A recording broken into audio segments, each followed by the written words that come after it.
support investment and diversification in the exploration, mining, and processing of minerals, our administration will embark on a national geological mapping exercise of the whole country. As you may know, Madam Speaker, only about 50% of our country is mapped in terms of mineral endowment. But even this is not correct because the technology applied at the time was of the lower quality.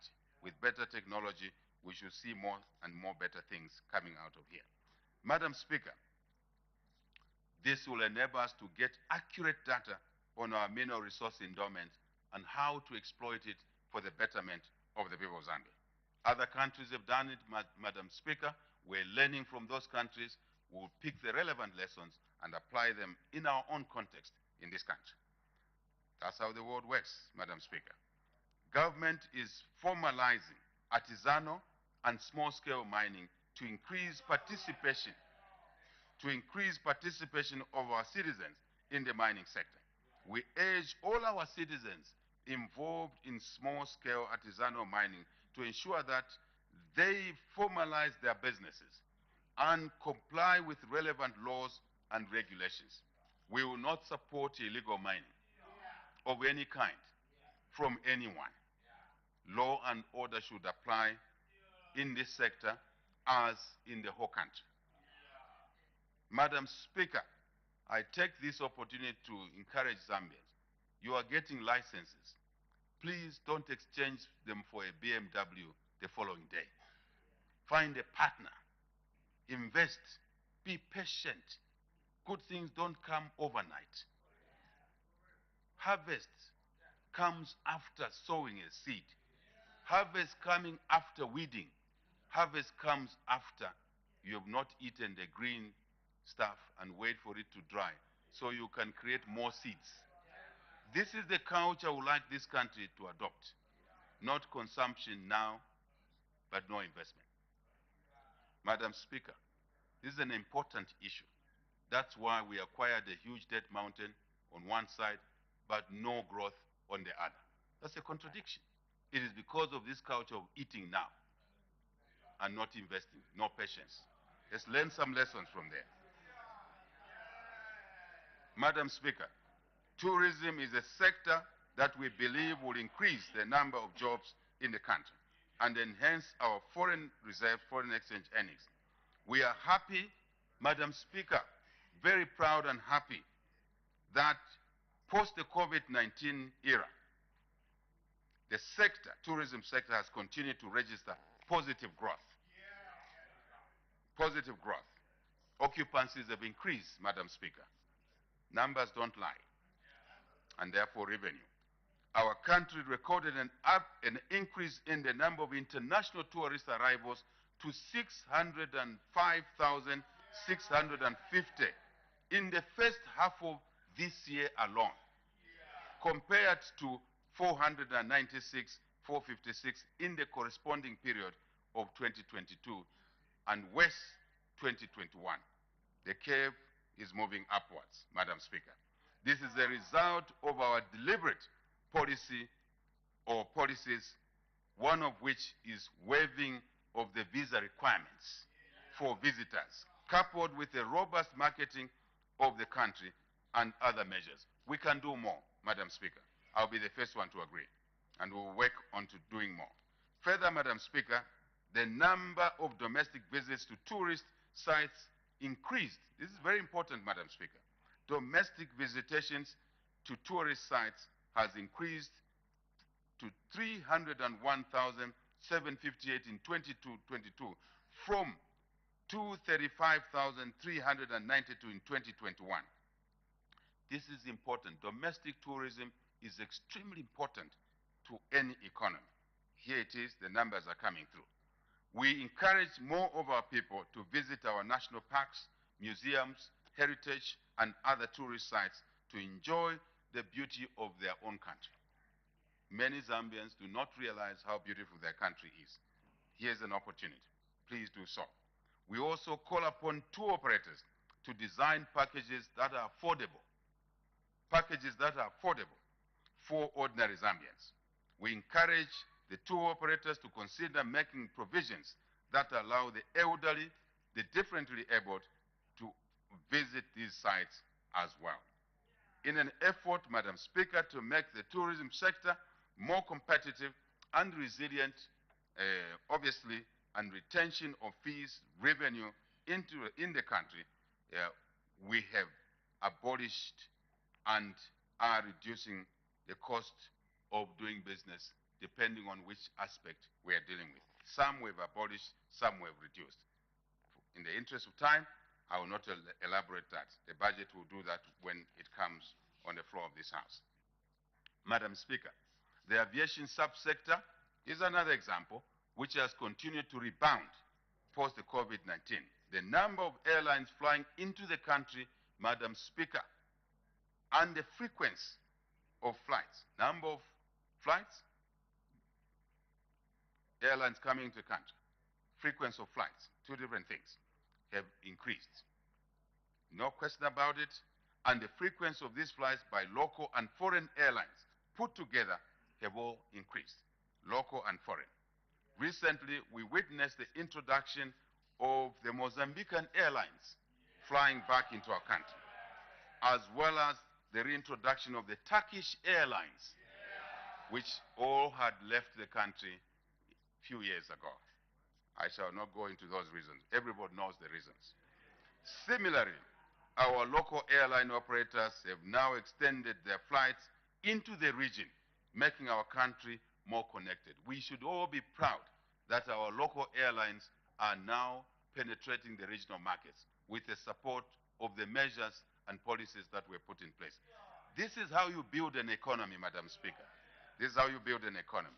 Especially with a small population of 20 million, you need to export, and support exports must be automatic to all of us, especially in this House, because we must know the benefit of that. Madam Speaker, our administration has created an enabling business environment and is providing support for the enhancement of entrepreneurship, innovation, and value addition across all the sectors. To facilitate investment, we've digitized the issuance of investment licenses and permits. Madam Speaker, I want to emphasize the importance of cutting bureaucracy in the business sector. This is one. Through digitization, we've now been able to cut on the time and the bureaucracy for one to get an investment license and permits. This is only the beginning. Sooner or later, very soon, you will see the benefits working its way into the economy and jobs. That's how it works, Madam Speaker. The prevailing conducive business environment has led to the establishment of manufacturing enterprises in various sectors, notably, Madam Speaker, proudly so in fertilizer, in pharmaceuticals, in veterinary medicine, and others. This sector is contributing to direct and indirect job creation. With the local manufacturing of goods, we anticipate lower and stable prices of commodities, Madam Speaker. Again, this is how it works. There's no other way. Any other way is suicidal. We anticipate lower and stable prices of commodities, including growth on the economic side because of increased activity. For example, because examples drive the point, Madam Speaker, peso dressing, fertilizer, under FISIP, just one window called FISIP, the country paid per metric tons of fertilizer, Madam Speaker, in 2021-2022 season, $1,265 per ton. But once we switched to local production, the price came down to $880 per ton in 2022-2023 season, Madam Speaker. Just to put in context, the country was able to save over $56 million just in the FISIP window. I know many Zambians were entertained with arguments and noise once we practiced what we called positive discrimination by buying from local suppliers. This is the benefit, Madam Speaker. That's what you get. works for everybody, finally. Lowers the cost of production, lowers the cost of what you eat on the table. In order to further encourage local manufacturing, Madam Speaker, of goods, we will continue implementing the policy of positive discrimination in the government procurement process. And we encourage the private sector to do the same by buying from local manufacturers and other value-adding businesses, Madam Speaker, without segregation. Anyone who runs a local manufacturing, local value addition product will receive positive favor in the procurement process. Doesn't matter who you are. Doesn't matter who you are, because we know the value into the economy. Madam Speaker, we equally are committed to accelerating the growth of viable small and medium enterprises. In this regard, government has increased access to finance for small and medium enterprises through the Citizens Economic Empowerment Commission, just as one window, and the Enhanced Constituency Development Fund, Madam Speaker. So far, here are the numbers again. They do matter, they tell the story. So far, in 2023, over 77,000 small and medium enterprises have been supported with various loans, including market booster loans, Busulu loans, and trade finance. Very important. Your government is pleased to note that these facilities are improving livelihoods of our people, including creating jobs. That component called self-employment, family employment. That's the beginning of multinationals, from family, self-employment. Follow the story of Microsoft. Then you'll understand what we're saying. Madam Speaker, to reduce the risk for small and medium enterprises that access financing, government increased the budgetary allocation to the Zambia Credit Guarantee Scheme to 150 million kwacha in 2023 from only 50 million kwacha in 2022. Very deliberate, Madam Speaker.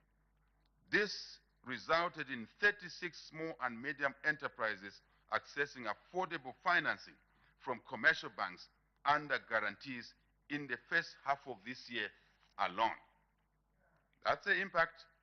Credit guarantee reduces the face value of the interest rate that is accorded to small businesses because some risk is mitigated through the credit guarantee. I thought I needed to explain that a little bit for some people. We ask the financial sector to partner with the government to provide favorable lending rates to our emerging and thriving entrepreneurs in the country. We want more of our citizens, especially our women and youth, to participate in business activities in our economy. Madam Speaker, we will continue seeking local, regional, and I dare say, international market linkages for our small and medium enterprises to help our people grow their businesses. That's the anchor of any economic growth.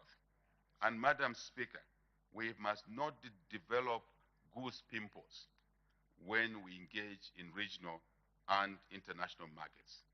Smallest countries by geography on the world have huge GDP figures, not because of domestic consumption and population, but because of exports. Let's learn some lessons from there. But the benefits trickle to all the population in the small populated countries. Some lessons for us there. Madam Speaker, in our last address to this August House, we indicated that government was leveraging partnerships to establish innovation hubs in the country. We are glad to report that government is facilitating the establishment of an innovation hub in northwestern province of Zambia. This will ensure that digital and entrepreneurship skills among the youth, male and female, are harnessed and enhanced for economic development. Madam Speaker, we urge more private sector players to partner with the government in establishing more of such hubs throughout the country, without exception. Madam Speaker, government is putting in place various interventions to take advantage of existing opportunities for growth in the energy sector. The electricity subsector recorded an increase in the national installed generation capacity, Madam Speaker, standing at 3,790 megawatts. If you like, 3.79 gigawatts. During this first half of the year only, and this is an increase from the previous figure of 3,306 megawatts in 2021. We can do more. Completion and commissioning of the Kafue Gorge Lower Hydropower Station and the Riverside Solar Plant, new plant by the Copperbelt Energy Corporation, were some of those that contributed to this increase. Madam Speaker, in an effort to scale up investment in renewable energy, very important given climate change challenges that we have as a country and the world, our national power utility company, ZESCO, has signed several power purchase agreements with various local, Madam Speaker, and international investors.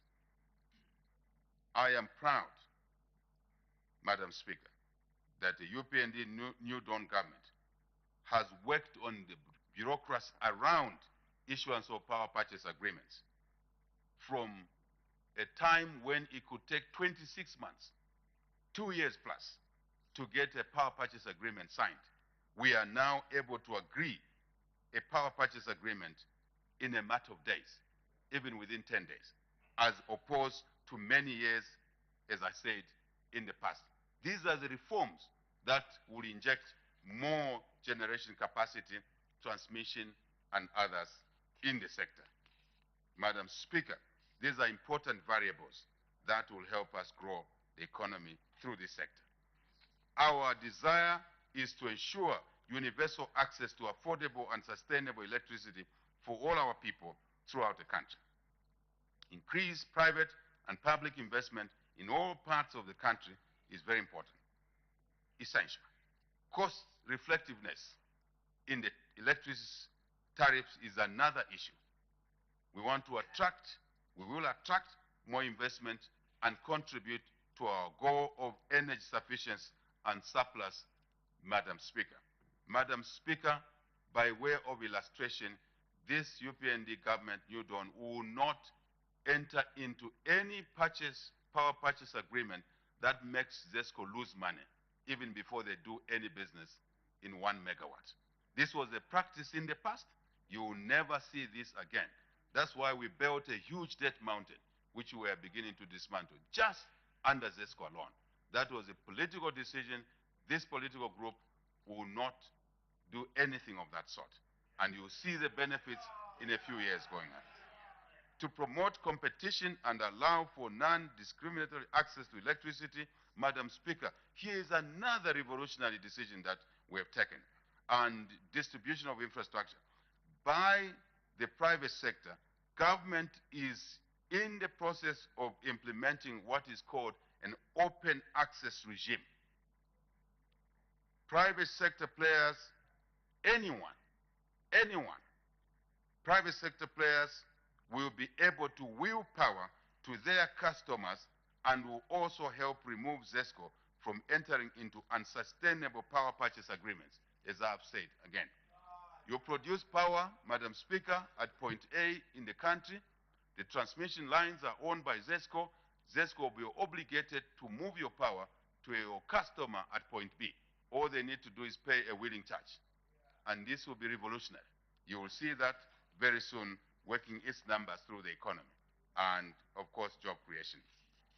Madam Speaker, upon assuming office, we committed to guaranteeing security of supply of petroleum products.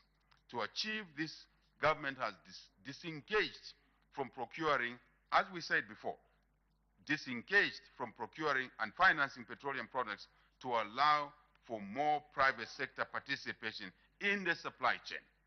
A structured, Madam Speaker, a structured and coordinated system is being implemented for importing petroleum products at a competitive price to ensure sustainability of supply and stability of pump prices. It's a process we're going through, and the benefits will be seen soon. Save the international oil prices increments, which we have no control over. But things under our control, the government is working on them. To mitigate the high prices of petroleum products on account of global supply chains, as I've said, supply chain price changes, the government has operationalized the Tazama pipeline to transport low sulfur diesel, meeting, unfortunately, only 80% of Zambia's domestic consumption. Some of it still has to come on road. There is a bit of distortion which we need to address, and we are working on that. We are fully aware of the challenges being faced in this sector and how these are affecting local business and our citizens in terms of the effect on the increase in the cost of doing business, and hence the efforts by government to address these issues head on. No skating around the problems. The problem is existing elsewhere. We tackle it, Madam Speaker, as we are tackling milli prices, including going in the communities to hear the voices of the community.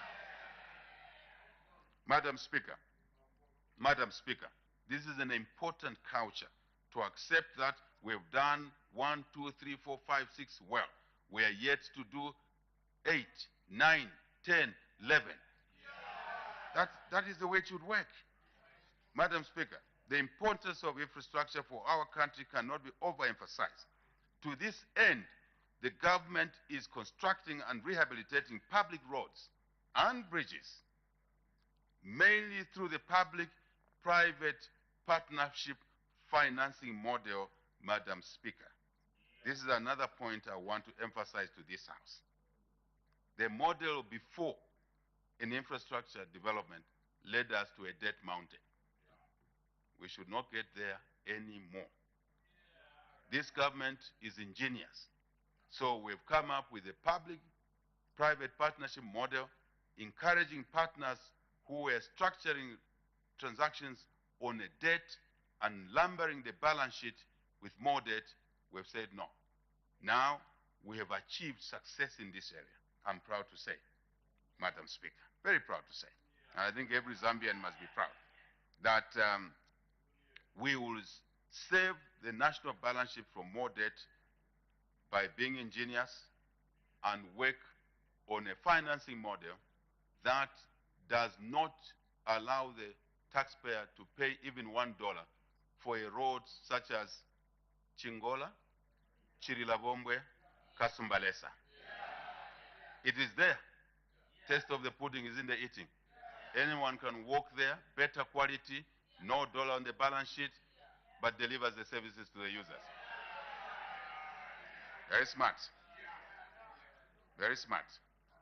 Using the model, Madam Speaker, using this model, Madam Speaker, the much talked about Lusaka Ndola Highway, 327 kilometers of the road, which 3 years ago, a contract was given for $1.3 billion without interest. With interest, $1.8 billion. This road now, Madam Speaker, is under construction at a far less cost of around $600 million. But, Madam Speaker, not a single kwacha will be spent by the taxpayer. It's all outside the national balance sheet. That's how we should work. That's how we should work. Address problems squarely, yet achieve growth. It's not a contradiction, it's complementary. Madam Speaker, I am the first one to say we are slow. As the UPND New Dawn government, we are slow. I have asked, Madam Speaker, the PPP Council, all the sectors involved here, and I'm getting involved. I'm getting my hands dirty so we can do more of such projects. We can do more within 1 year. Not just in the road sector, Madam Speaker, in housing, in bulk water supply, in water harvest, for irrigation, for productivity. We can do more, and we are going to do more. What we need, Madam Speaker, is the support of this House as we are amending various pieces of legislation. They will come to this floor. And I'm asking this House to work speedily to approve those amendments, which will allow us to make Zambia do some construction across the whole country, Madam Speaker. We have continued, Madam Speaker, rehabilitating and maintaining rural roads across the country. Currently, over 1,700 kilometers of these roads have been rehabilitated and maintained in the Central Province, Northern Province, Luapula Province, Eastern Province, Southern, Muchinga provinces, and more provinces will follow. Further, Madam Speaker, works on the 2,900 kilometers of roads will commence in the same provinces and in other provinces very, very soon. Western, Northwestern, and Copper Belt provinces are soon basically to come on board. I dare say Chibuluma Road. Chibuluma Road. Chibuluma Road. Very important to our country. Chibuluma Road. Thank you. Madam Speaker, through the purchase of road building equipment under the enhanced CDF, constituencies across the country, Madam Speaker, I'm very delighted, and I'm sure you are, Madam Speaker, that the constituencies are now able to buy their own road maintenance equipment. Madam Speaker, the last time such capacity was created at the constituency level was under KK's leadership. Never before since then did we see the yellow big machines in the constituencies constructing roads. It is now happening across the whole country. And we know that feeder roads now will be of better quality, and road users will be able to enjoy driving on those roads for economic activity, for tourism, for everything. Madam Speaker, again, that's how the economy works. There's no other magic. That's how the economy works. You will see the impact of this on such things as vehicles for our people lasting longer. Lesser distances covered in lesser time, which means efficiencies in the economy. That was the intention from day one when we were still in opposition. We are pleased that we are doing it now. Madam Speaker, the construction and maintenance of aviation infrastructure is another important aspect. We said so in opposition. And now we are in a position, courtesy of the Zambian people, to deal with these issues. Our provincial airports, very important strategic assets in the economy, are being prioritized. As a start, Madam Speaker, we have constructed a 3-kilometer runway and rehabilitated the terminal buildings at Kasama Airport in Northern Province. Madam Speaker, we committed to Mwine Lubemba just a year ago when we went to Kusefya Pangwena that this airport will be different within a year. And today we can sit here proudly and say it is different. It is better. It is better. And planes can land in the night.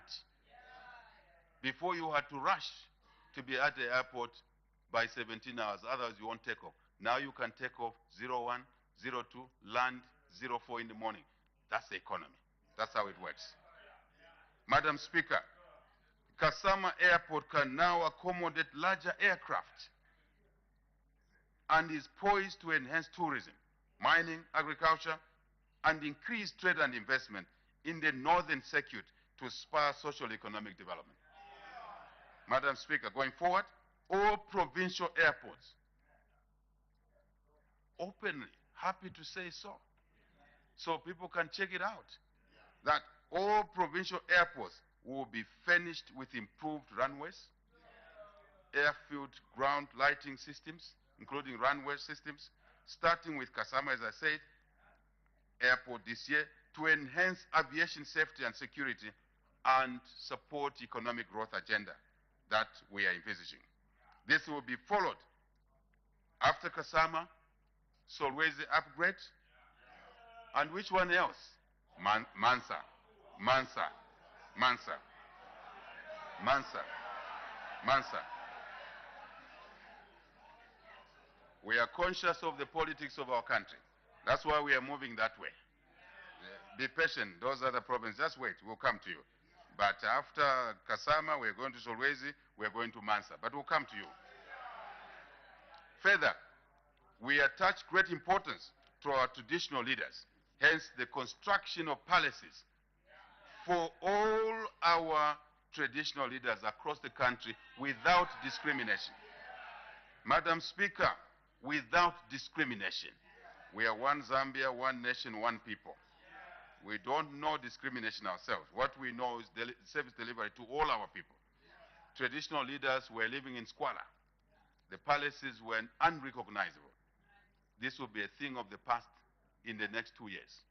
Then we can move on to other things, block by block, until we get there. Human and social development.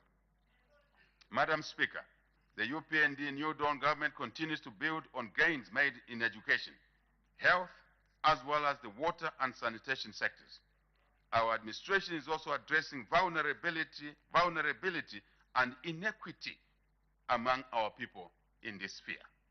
Our free education policy, Madam Speaker, proudly to say so, our free education policy has created opportunities for all our citizens to access education. It doesn't matter where they are, which parentage they are born from, what language they speak, how old they are. They are all welcome to go back to school. To avoid compromising the quality of education, Madam Speaker, government has continued to increase learning spaces. Government has continued to increase learning spaces. The construction of 149 secondary schools across the country, many of which were abandoned for 10 years, have now been completed, Madam Speaker, in the last 2 years. And all the schools are now operational. And this is what we call wastage of resources. 10 years, these schools were not touched because they were started by MMD. We do not recognize which government started, which party started the infrastructure. As long as it's a government infrastructure, public infrastructure, the New Dawn government will go ahead and complete it. So we move it from an idle asset to a productive asset. Big difference. Big difference. Very important. In addition, Madam Speaker, 132 early childhood and 61 secondary schools are at various levels of completion. These are new now, to add on to completing what we inherited, which were idle for the 10 years. So 12 years minus 10, so 10. And you know what I mean. Further, Madam Speaker, government has continued to produce desks, very important, through various forms of financing, such as the Constituency Development Fund, just as one facility. As of July 2023, let's talk about numbers again, Madam Speaker.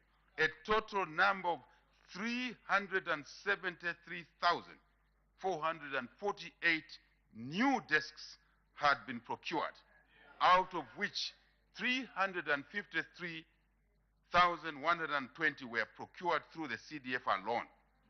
About 747,696 pupils, Madam Speaker, are now learning while seated on desks. We said so when we took office. Arguments ensued. Here it is. Here it is, Madam Speaker. All of us in this house must be proud that our own children are sitting on desks now. No segregation. No segregation.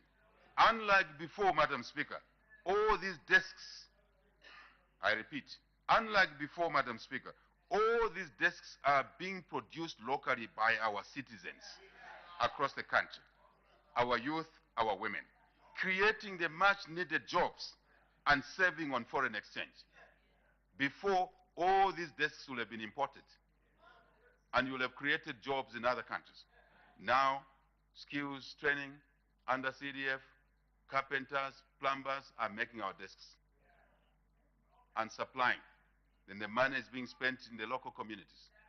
That's why we are changing the Public Procurement Act to allow for local procurement of goods and services, Madam Speaker. That's how it works. That's how it works. Madam Speaker, teachers are a critical component in the development of our nation. Thank you. Thank you. I want to ask this country, we must enjoy the work we do for the people. We must not be hate-driven. We must be love-driven. If the children sit on the desk instead of the floor, then you love the children. Madam Speaker, teachers are a critical component in the development of our nation. In this regard, government will this year again recruit 4,500 teachers to further reduce the teacher deficit in our schools across the country without segregation. Madam Speaker, to equip our children with lifelong and equitable quality education, government is placing equal emphasis on building practical skills, entrepreneurship, and qualifications required at the industry level, not just academic. I want to confess, Madam Speaker, we were running into a deficit with artisan skills. Now we have responded through CDF, and we're training at a local level skills, imparting them into our children. Outside of this house, talk to the SME minister, talk to the Minister of Technology and Science. You can have a better conversations. Enrollments in our skills training centers have increased for a deliberate reason due to the policy measures being implemented by this government. In 2022, 76,500 of our young people were enrolled in various fields in the TVETA institutions and youth resource centers. The number has risen. The number has risen just this part of the year, before we complete it, to 86,800. Out of those enrolled, Madam Speaker, in the skills development programs, about 47,000 have been sponsored. Madam Speaker, I need your protection from this side.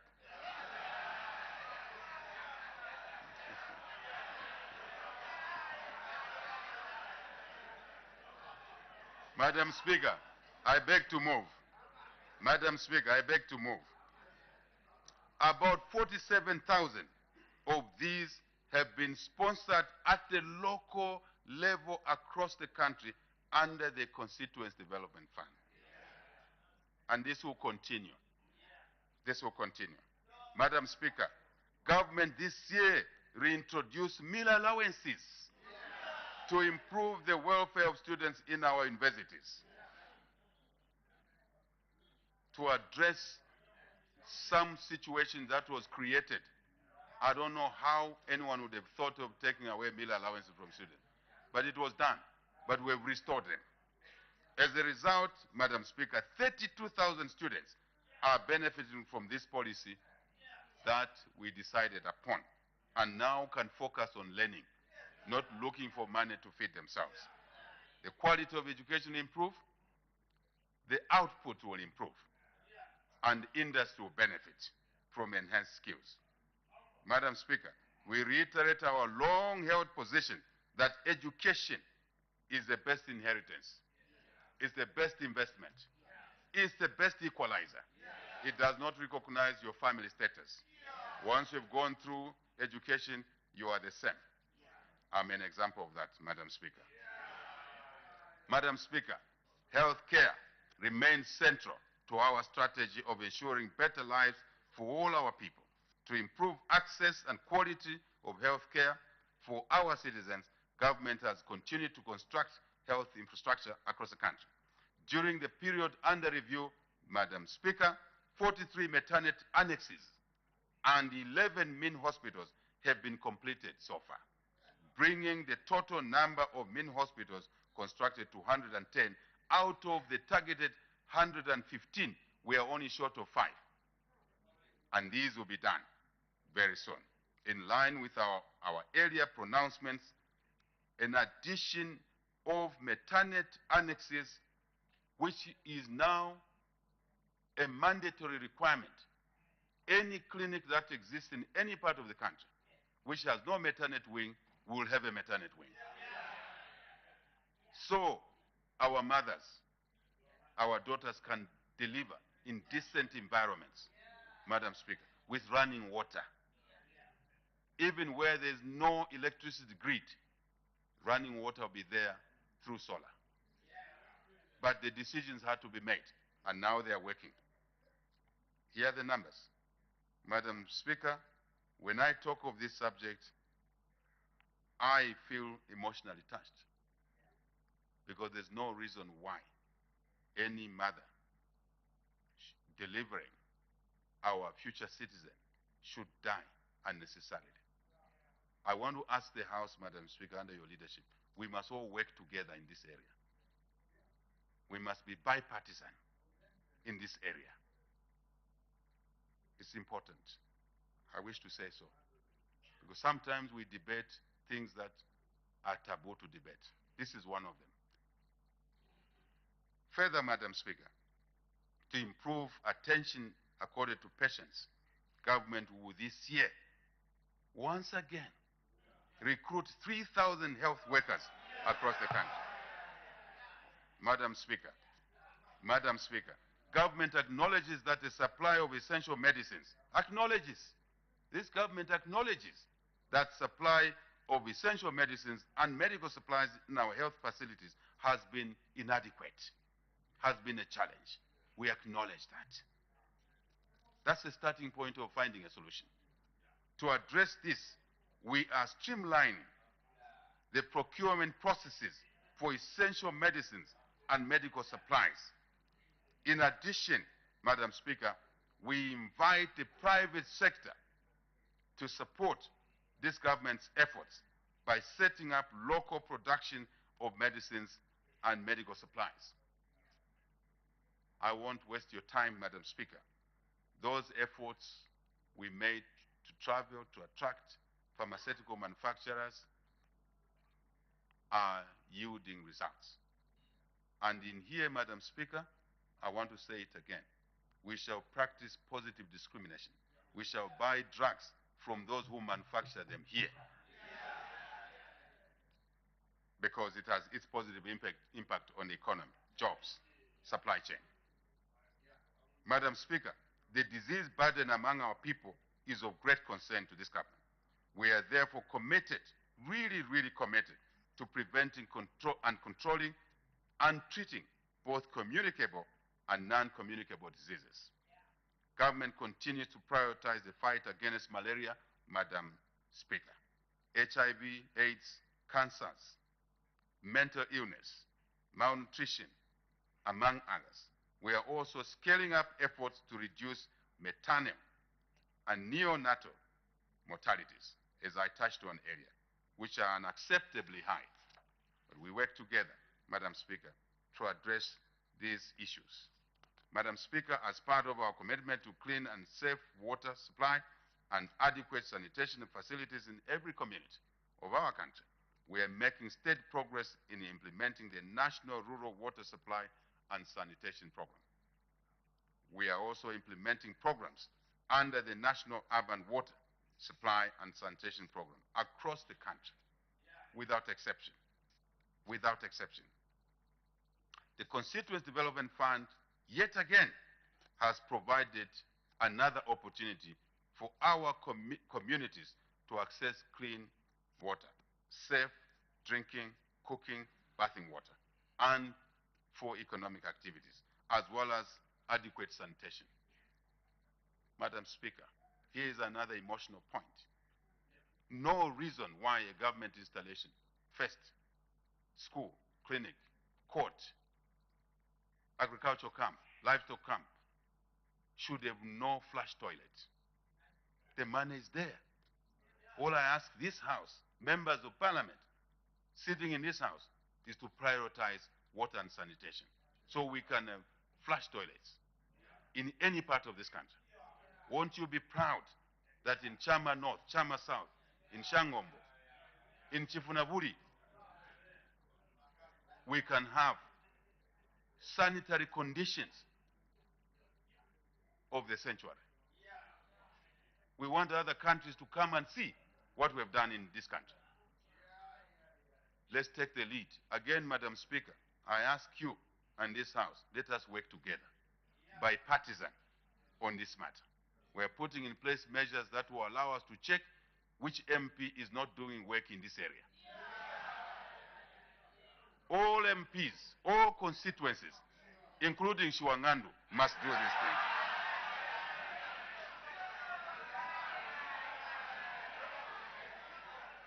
Madam Speaker, because in Shiwangandu live our decent and beloved citizens of Zambia, and they must not be left behind. Madam Speaker, government has continued to improve the lives of our vulnerable people by implementing enhanced social protection programs, such as the social cash transfer and food security pack. Under the social cash transfer program, Madam Speaker, we've increased the number of beneficiary households. Again, numbers tell the story across the country. We've increased the number to 1,027,000. 1,027,000 in 2022 from 887,759 in 2021. Again, numbers tell the story. As of June 2023, Madam Speaker, the total number of beneficiary households rose to 1,100,998. On the upward swing. Those are the measures I said at the beginning, that as we restructure the economy, Madam Speaker, we are also taking care of the vulnerable at the same time. That is our love for the people of Zambia. That's how we show it. There's no other way. This translates, Madam Speaker, to about 5.3 million people benefiting from this life-sustaining intervention as we restructure the economy, as we go through some bit of pain, because it's necessary to go through some pain to correct the ills of the past, such as the debt mountain. By the end of this year, we are working to reach the target of 1,374,500 people, beneficiary households. This is a great achievement, and we would like our people to utilize these facilities, all of them, as they give us the favor to rebuild the economy and rebuild it and not to be destroyed ever again by a small number of people. It is gratifying to note that from the time we assumed office in 2021, Madam Speaker, payments of social cash transfers to beneficiaries have been consistent and timely. Madam Speaker, we even want to improve this better by digital applications. Predictability of payments is important in building confidence, resilience, and protecting households from social and economic hardships, Madam Speaker. To improve transparency and accountability in the management of social cash transfer programs, we are digitizing, as I said, the payment system. This is mainly to improve efficiency in the management of this program. But not just efficiencies, but precision, so that the right people are the ones getting the benefits, not the wrong ones. The cleanup process is continuing, Madam Speaker, and that cleanup may require some legislative changes. Once again, we ask for your House to support such changes when they are brought on the floor of the House. Madam Speaker, government through the Food Security Pack program has continued to provide basic farming inputs. In addition to FISIP, Madam Speaker, I just want the House and the nation to put things in context. In addition to FISIP, in addition to the credit window available for all, we as a government are continuing to provide basic farming inputs, such as seed and fertilizer to vulnerable but viable farmers. Third window, that's the third window. The program is currently supporting number to the tune of 200,000 households under the rain-fed farming component alone, subcomponent, and 40,000 households through the wetland farming component, and 2,000 under the alternative livelihood intervention. Madam Speaker, these facets must be read together, not in isolation. The compounding effect is extremely positive to our people across the country. To further address vulnerability and inequalities, I beg your pardon, Madam Speaker, among women and the youth, government is implementing the National Internship, Apprenticeship, Volunteer and Graduate Program. Many may not remember, I mentioned this at my first instance in this House, that internship will come back, and here it is. Apprenticeship will come back, and here it is. Volunteer and graduate program will come back, and here it is. Walking the talk, Madam Speaker. Over 2,000 youth are due for placement in the various institutions in these categories that I've mentioned. This was dead, it's back, by intention and deliberately. Thank you, sir. Madam Speaker, through our youth empowerment programs, 4,100 youth were empowered with grants. Madam Speaker, I shall repeat this. Through our empowerment programs, in the last 2 years, 4,100 youth were empowered with grants to enable them engage in economic activities.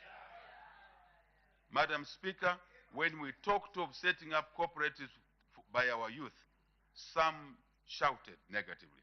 Here it is.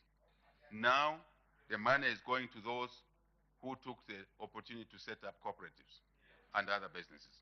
4,100 of them were empowered with grants to enable them engage in economic activities.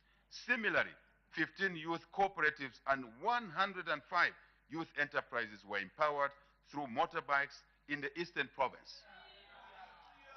Kumawa. In Eastern Province, this year, we expect the beneficiaries to work hard and pay back the loans to allow others to also access benefits. Loan repayment culture, Madam Speaker, had died in the previous 10 years. They had died completely. People got money on loan, never paid. And we have issued instructions that anyone who got a loan, especially politicians, we will recover from you, so that we can lend it to the youth who need it the most. Madam Speaker, the Enhanced Constituency Development Fund has so far benefited over 5,600 youth, women and community groups with empowerment loans. In addition, 36,700 groups for vulnerable youth and women have benefited from empowerment grants. We have also provided, Madam Speaker, please, these numbers are incremental. They are incremental, different facilities. We have also provided secondary boarding schools, yet again, bursaries to over 40,200 learners, some of whom had stopped going to school because parents could not afford boarding school. Madam Speaker, I want to put things in context. Free education was for all up to grade 12, but initially did not cover those who were in boarding schools. Then we addressed this issue through this facility. And as a result, the girl child who had dropped out of boarding school is now back in boarding school. Building the skills that the economy needs to function. Very important. Very important. Madam Speaker, I want to emphasize one thing here. Before, scholarships were all drawn from Lusaka at the central level. Today we have decentralized. And the constituencies know the vulnerable children, those in boarding, better than people in Lusaka. Hence this facility, Madam Speaker. Again, it's intentional. It's deliberate. Indeed. Madam Speaker, under Under contributory social protection, we amended, and I want to thank in advance this House, everybody seated in this House, and those that are not here. We want to thank you in advance for amending the National Pension Scheme Act 28 of 1996 to provide for the partial withdrawal of NAPSA benefits. Thank you, Madam Speaker, for your leadership. Thank you to your members of parliament. Again, bipartisan motions like these must receive support from all of us for the intended benefits. Madam Speaker, the partial CANAPSA 20% is working. We campaigned on it in opposition. We have delivered on it.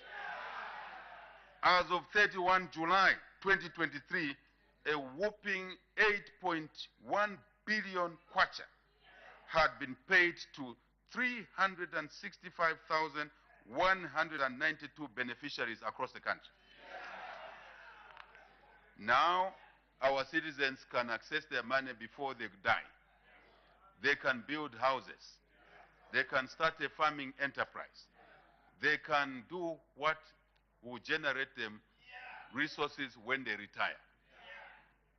Ready for retirement.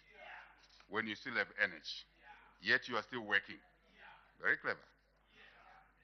Madam Speaker, further, we reduced the penalty rate for non-remittance of pension contributions from 20% to 10%.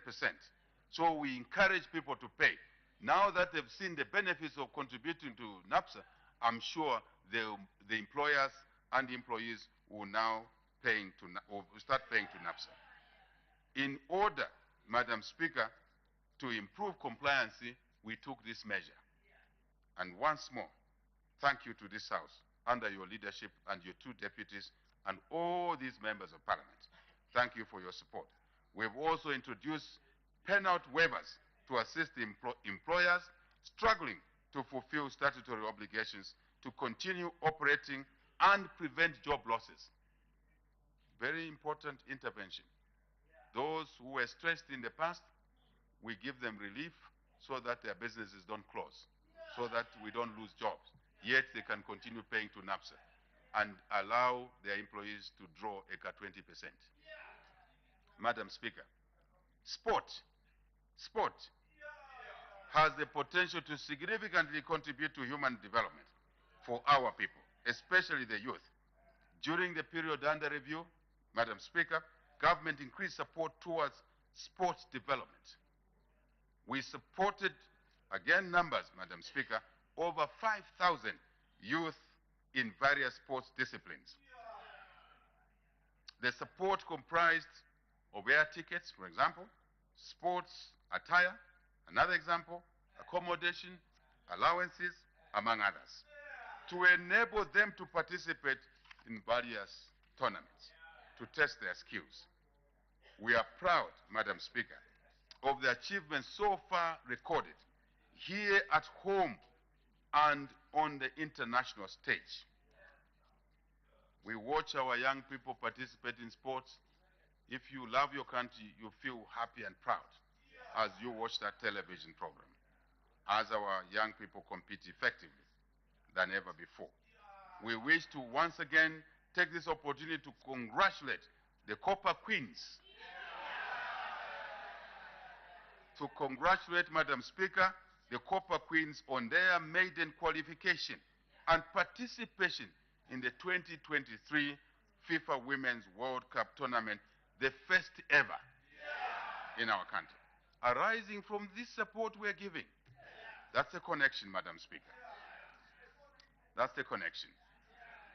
We further congratulate the Chipolo Polo boys for qualifying to the 2023 Africa Cup of Nations. After missing the last 3 editions, Madam Speaker, and we wish them the very best. We are with them all the way. Madam Speaker, we also congratulate all those who have excelled and have been awarded medals in other sporting disciplines. We reiterate that our policy continues. What is that policy? It is to encourage equal support for all the sports disciplines. There is no minor sport. We urge all our sportsmen and women to build on the gains we have made through them and continue to fly the Zambian flag high. We will continue to cheer you on all the way. Environmental sustainability. Madam Speaker, our UPND administration is committed to achieving economic growth that is environmentally sustainable. We remain committed to the global climate change agenda and the prudent management of our environment and natural resources. Madam Speaker, to this end, we developed an implementation framework to fast-track national climate development priorities. This provides for a coordinated approach in the implementation of actions by different sectors of the economy. Madam Speaker, we are making progress in reversing forest and land degradation. Is this a mere statement? No. During the period under review, 20,000 hectares of land degraded areas have been restored. 20,000 hectares. In addition, government facilitated the restoration of 110 hectares of degraded land in mining areas. This is very important, resulting in a 6% reduction in loss of biodiversity in these areas. Madam Speaker, if we don't invest in environmental management, we are injecting poison into our lives and lives of those that are yet to be born. And the consequence will be death. Death earlier than intended by God. In an effort to restore forest cover in the country, a total of 6,722 hectares of forest was planted in the 2022-2023 tree planting season. In addition, Madam Speaker, government has operationalized the Forestry Development Fund to enhance management of forests. Madam Speaker, government is concerned with the high levels of pollution and the indiscriminate disposal of waste in the country. To this end, we have partnered and will continue to do so with various institutions of waste management, those who have capability in waste management, experience, aimed at strengthening institutional capacity in the management of chemical and other waste. We require our local authorities, Madam Speaker, through you, our local authorities across the country must provide appropriate garbage disposal services in convenient places for a clean environment.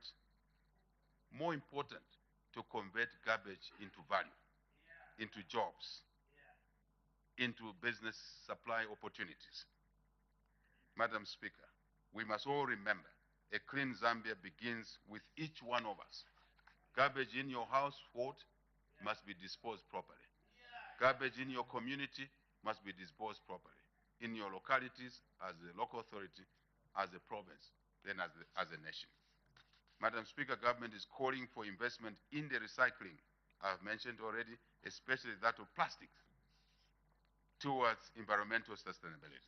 Local authorities should seize the opportunity to enter into public-private partnerships to implement innovative solutions for managing waste while generating, as I said, revenue, jobs, business opportunities. Madam Speaker, to improve efficiency in environmental management and monitoring, we've developed an online automated information management system called EZEMA. This will improve service delivery in environmental licensing, assessments, compliance, and emergency management. Good governance environment, Madam Speaker. Madam Speaker, in line with our commitment of taking services and decision-making closer to our people, the national decentralization policy has been revised and the implementation has commenced in earnest. We're already on the ground. The devolution of public services to local authorities, Madam Speaker, is underway as we speak in the House now. What are we doing? Just to extract one amongst many examples. 8 exclusive local authority functions previously performed by the central government have been transferred to local authorities as provided for in the Constitution. But it was never done all these years. But we've taken the leadership to do it now. These include district health services, livestock services, and vehicle licensing, Madam Speaker. Our people can now license vehicles closer to their homes, going into familiar grounds, not coming to Lusaka or the provincial headquarters, as it were. So far, what has this done? 34,963 civil servants performing the devolved functions have been attached to local authorities. In addition, ministries with devolved functions have commenced the transfer of assets to the local authorities. To enhance efficiency, Madam Speaker, in the implementation of Constituency Development Fund projects, government has delegated the powers to approve projects to the provinces from the Ministry of Local Government in Lusaka and Rural Development, Ministry of Local Government and Rural Development, taken these functions from the center to the local areas. Government has also procured motor vehicles for monitoring constituency development projects. Thank you to the members of parliament for supporting us in this area. Now your personal vehicles don't have to be involved in the monitoring of projects. There is a dedicated vehicle. We care for you. We care for you. And we care for the communities.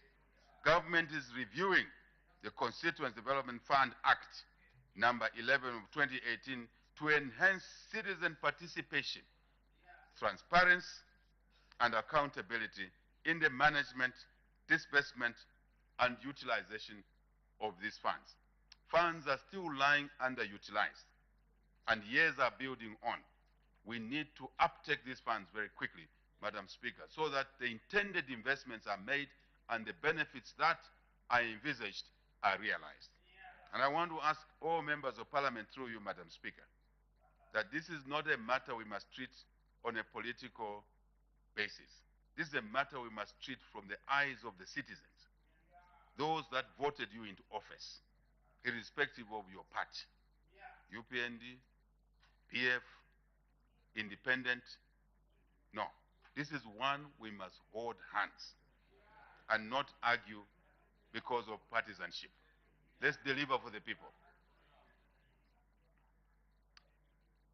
Madam Speaker, I believe that law, that bill will come to this House.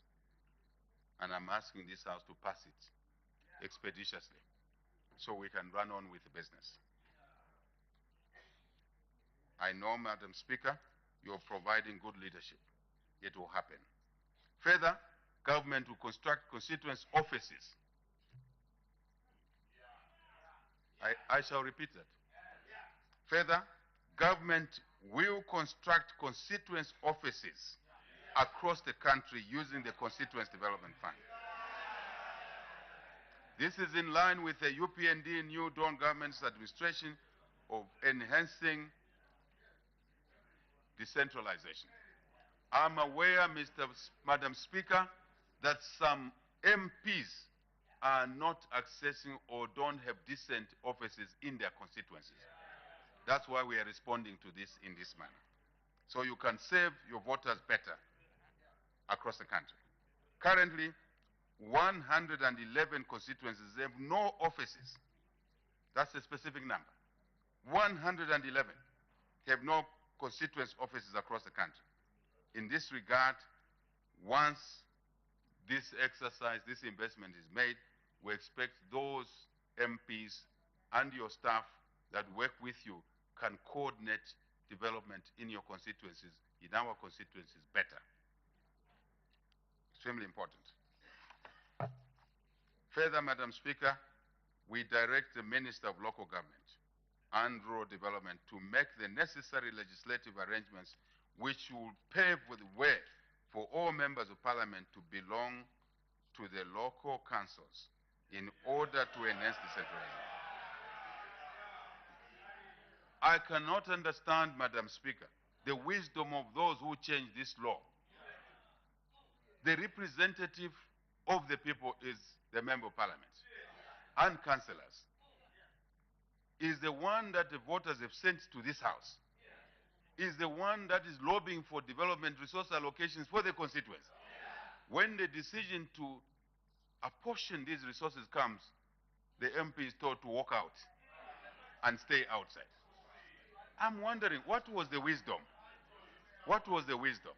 So we would like, Madam Speaker, to move to a situation where members of parliament sit in the local council chambers and be part of the decision making. And then they will have a better understanding of the debates they are making here in the House. Madam Speaker, I say no more on this. I say no more. Madam Speaker, Madam Speaker, Madam Speaker, I wish to continue my comments. Madam Speaker, Madam Speaker, I was told some people sit here quietly, but they are talking. Madam Speaker, Madam Speaker, running the road of decentralization, there is a serious anomaly that has been obtaining in our country, and your government is going to address this anomaly. Councillors' remuneration. Councillors. The UPND New Dawn government is working very quickly, and you'll hear the pronouncement very soon, on improving the remuneration package for all our councillors across the country.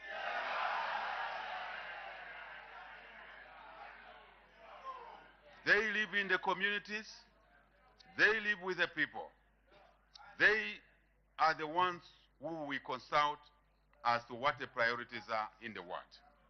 This is to enhance this and strengthen our decentralization policy and carry different facets of those that work in this space together with MPs, together with the executive, together with the legislature overall, together with the judiciary. Madam Speaker. Madam Speaker. Madam Speaker, we understand, we stand strong in the fight against corruption. No matter what it takes, we stand strong in the fight against corruption. No matter the delays, no matter the frustrations, eyes on the ball. Investigations on cases of corruption and recovery of stolen assets have been intensified. We've done the homework now. We've gone around the world. We've benchmarked.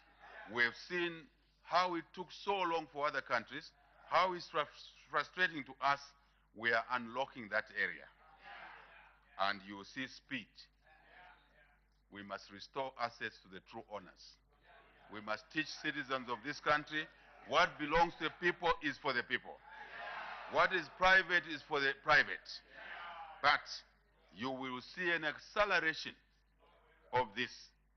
2 years past, we were trying to restore order and normalcy. I think we've done enough of that. Now we are singling out specific areas. This is one area we are going to work on, and work on in a strong manner. Despite accusing fingers wrongly, despite accusations, despite allegations, it does not matter. We stay the course on the fight against corruption. Government in totality should work together. What is that? Executive, legislature, to amend the pieces of legislation to allow us to reach the assets quickly. But also for the judiciary. Madam Speaker, we are one government. We are not three governments. We are three in one. We must work together for common good. And this is one area, when we recover assets, we sent a team to one country next door, and they're doing a good job. But they struggled for 3 years until they found their feet, but we are learning from them now. And we will do some things very quickly. Learning is a continuous process. Madam Speaker, I ask the people of Zambia through this house, through you, that Our population must not be sympathetic to those who take what is not theirs. We must not invoke those sympathies. Our traditional leaders were being engaged. No one gets protection because they were born in Chief Hamsonde, in Chief Mungaira, in Chief Kambombo, in Chief XYZ. That protection has no legal backing, no legal backing. We are seen as citizens in our own right, not through someone else. There should be no sympathy for the corrupt in our society. There should be no walkouts for the corrupt. There should be no sacred cows for the corrupt. We have to secure our country's future. And if we are to be the sacrificial team to reverse the trends of corruption, so be it. So be it. Madam Speaker, to enable as many eligible citizens as possible to exercise their constitutional right to vote, the Electoral Commission of Zambia has continued to support and to conduct continuous registration of voters in the 10 provinces of Zambia. It's going on now. Different from the past. Madam Speaker, the Constitution provided for continuous voter registration. It never happened until the New Dawn government took office. Now it's happening. Progress. From 1st June 2022 to 31st July 2023, a total of 17,913 new voters were registered, of which 10,000 were male and 7,889 were female. We want to encourage our citizens to register now. Don't wait and panic in the end. Madam Speaker, our foreign policy and international relations continue to focus on economic diplomacy. Economic diplomacy. Epela. That's all. Trade and investment on one part. Please hear me out through the speaker. Our foreign policy and international relations continue to focus on economic diplomacy, trade and investment on one part. And on the other, peace, security, and stability. We are not desirous of being part of conflicts in our region. We as citizens must not encourage other countries in the region to pick fights with Zambia. You are doing the wrong thing. You want to bring trouble to your own citizen and to yourself. This country does not want violence. We have a track record. We have a track record. We walk KK's path. And we work hard to maintain that integrity KK is set up for us. We are the housing for refugees. All our neighbors, many of whom have become presidents, were housed here. Our credentials are clear. So citizens must not look at short-term political gain in order to create conflict for our citizens. No. You are in the wrong lane. You are driving on the opposite direction. And the traffic controllers will ask you to drive in the right direction. Yeah? Madam Speaker. Madam Speaker. This foreign policy is good for us to maintain peace and stability and drive investments, local, regional, and international, for the benefit of our people. Madam Speaker, what we have achieved in debt restructuring, many do not realize the value that will accrue to this. But very soon, they will see the value. Very soon. When you see so much attraction for investment in this country, Madam Speaker, it's the result of the efforts of this government in the last 2 years. Burning the midnight candle, networking, reaching out to those that are being demonized.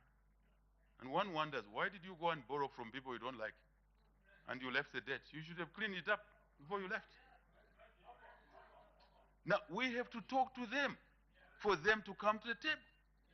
I don't understand the wisdom that our people are using. Don't talk to these imperialists in debt restructuring. But you are the one who went to the imperialists to borrow the money. So, so what are you saying now? You were saying you were sleeping on duty. The world needs, Madam Speaker,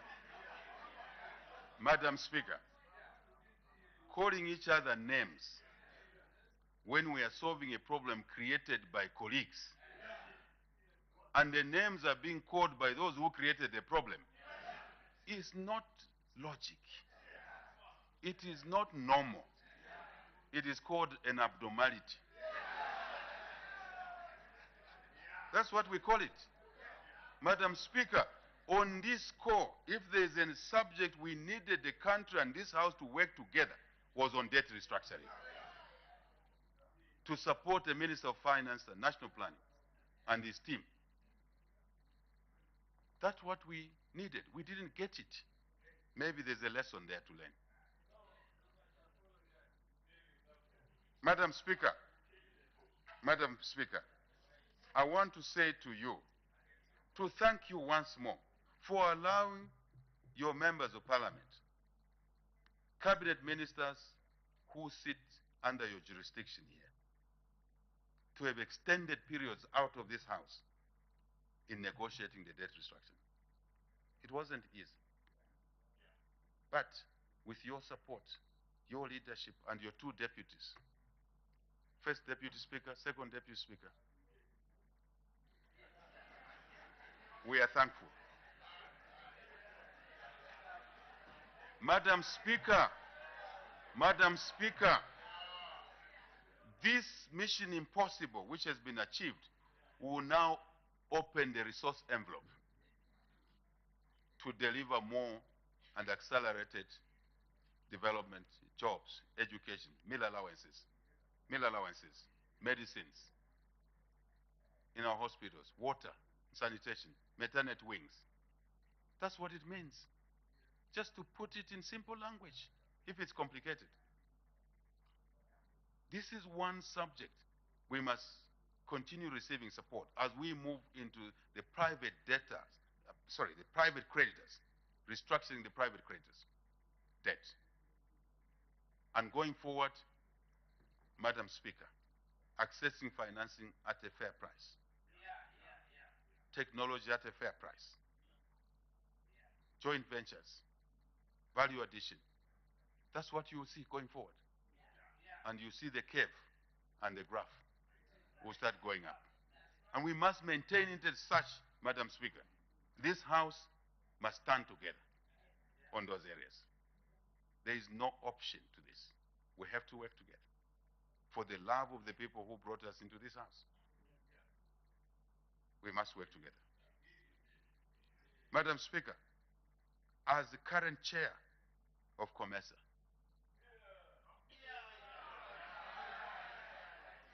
as the current chair of the SADC organ on politics, defense and security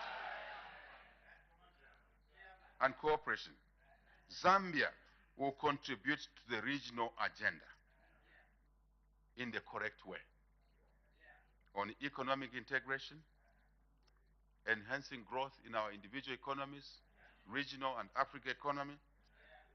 Madam Speaker, Zambia is part of the pack of nations, civilized nations, to push for a global financial reform agenda, including decision-making for Africa, involvement at the top table.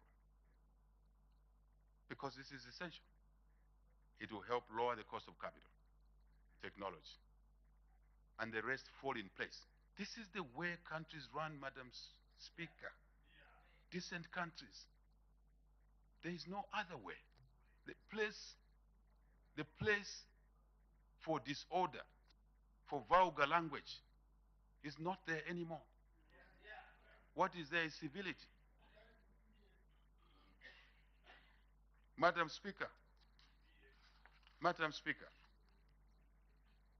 The UPND New Dawn administration remains committed to serving with diligence in an orderly manner. The 20 million Zambians need decency and altering from uncivilized ways of doing things to civility. Even when we differ in opinions, it is essential to remain civil to each other. Today, our people have a government that is clearly visionary, no question about it, stable, and truly committed to progress. And we wish the same for anyone who will assume public office in the future. And we will support civility in our governance. But you have to endure with us for a lot more years to come. Madam Speaker, Madam Speaker, Madam Speaker, as a government, we are one that believe in the rule of law, including orderliness in our markets, in our bus stops, in the streets, freedom of our people everywhere. The colonial struggle was about freedom. Freedom, just freedom, for us to do what we want. We must continue walking that path. A government that respects and protects and values the country's resources. That's who we are. It's been tough, I must say, but we are committed to doing what is right. Even amidst the loudest noises, we are committed to doing what is right. We're making great strides in consolidating our gains as a nation, not as UPND, as a nation. UPND is only the platform. In the economic sphere, environmental, governance spheres, or other spheres, we have succeeded in restructuring our debt, as I said, to a point where we're able to pay back without compromising. Our ability to deliver on our obligations to our people is key to us. All of us, should be key to all of us. Our decentralized development and governance agenda has taken root and is bearing fruit across the country. Just walk in any constituency now. You don't have to search. You will see a school there, new classroom block. You will see a clinic there. You will see a maternity wing there. You will see a borehole and reticulated water. You will see a grader working there. This is now what the eyes can see, from the visionary side now to what eyes can see. Madam Speaker, we must continue to work hard. I ask all of us in this house, shortcuts don't work. Kale wangu tacherwa has its place, but the development process requires patience, organized way of working, intentional way of working. But more important, Madam Speaker, we must continue to change the culture from laziness, from quick bucks to hard work. That is the only way. Look at Singapore. Look at Japan. Look at China. It is only through this route. There's no other. And we would like the country to move and walk this path and not any other. We must continue to be pragmatic and learn to live within our means. We must all be honest with ourselves and in our relations with one another. As in running public affairs, we carry an additional obligation. We cannot escape this. We choose to work for the public, there's an added layer of responsibility. Self-restraint. That comes with the territory. Of course, accountability. We must all be honest, as I said, with ourselves. I repeat. We must continue to pursue activities of value to our development agenda. Remember, only action brings about worthwhile change. But action must be anchored on a thoughtful process first. And this matrix must be put together in the correct way. If it's not done correctly, it creates distortionary outcomes. Madam Speaker, the forward march to progress and prosperity must continue, irrespective of any noise, irrespective of any shouting, irrespective of any threats. We must be at home. We must be comfortable to do what is right. The road may be bumpy, but we are on course. Ours is to work collectively for the greater good of the nation as a team. When we need to criticize each other, we should do so with civility. When we need to correct each other, we should do so with civility. When we need to prosecute and persecute those who take what's not theirs, we will do it without hesitation. But it's in good faith. It's not in bad faith. We are determined to improve the livelihoods of our people. We are determined to deliver a better Zambia for all. A Zambia that is united, prosperous, and equitable. And equitable. Madam Speaker, we now have the pleasure,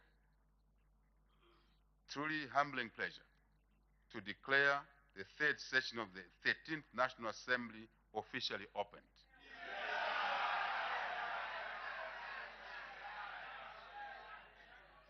Madam Speaker, God bless us all. God bless our motherland, Zambia. Madam Speaker, thank you for your kind attention, and I beg to move. Thank you.